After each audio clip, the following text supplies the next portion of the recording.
just like last year, basically this huge cash game broke out at the Aria, and a lot of our good friends that we play with a lot from Macau are here, and so we've been playing this for about 2 weeks straight. It's incredible. It's probably the most challenging game I've ever played in. I mean, there's a lot of really good players that play in that game. It's 2,000, 4,000, no limit. Sometimes we're playing 2-4-8. Sometimes we're playing 2-4-8, 16. And there's a lot of great guys. Dur's in the game, Robles in the game, myself, Bobby Baldwin. It's a really good lineup. In a game like that, it's really a very technical, nuanced game. There's a lot of stuff that happens pre-flop.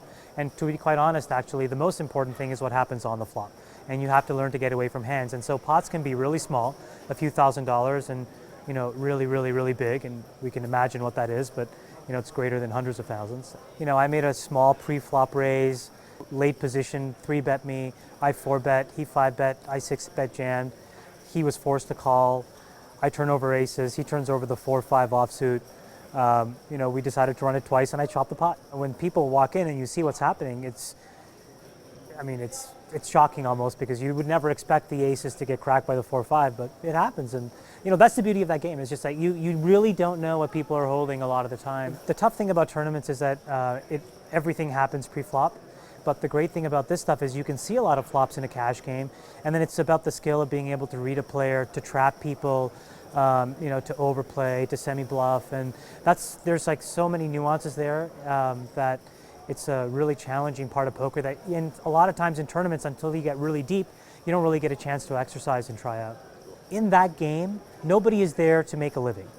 They all come from successful businesses that they do in their full time, and so this is just a great release. And so what you get are really interesting, fun people that talk a lot about really interesting things. It's just a great environment.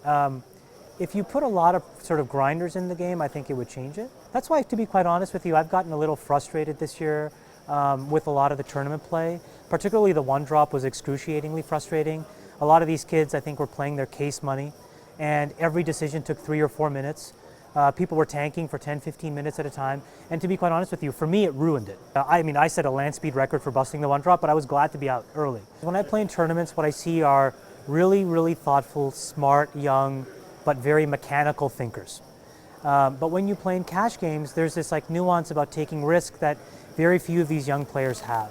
They just don't have the heart to make those calls. And so it's interesting, business people play poker in a very different way, I think. It is much more about the intuition and the ability to pick your spots and be able to go with it, and take a lot of unbounded risk in ways that I think a lot of the tournament kids I don't really see having. I think poker at its best is a really social thing that allows interesting people to come together, build camaraderie, hang out, win some pots, lose some pots.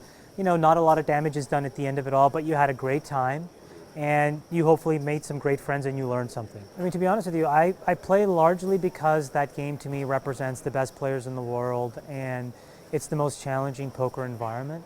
I come here to play in the tournaments because of 2 reasons. One is I really want to win a bracelet, and then the second is because I play for 2 great charities, and I'd really like to make them as much money as I can. What's great this year is I've always been playing for the Boys and Girls Club, but this year one of my good friends launched a great foundation called leanin.org. Her name is Cheryl Sandberg. She and I work together at Facebook. And that foundation is all about sort of giving women a framework so that they can become more empowered and really drive their own career, and create support systems for them. And so this year I'm playing for both the Boys and Girls Clubs of the Peninsula and leanin.org. So I'm really excited to hopefully win some money for both of them.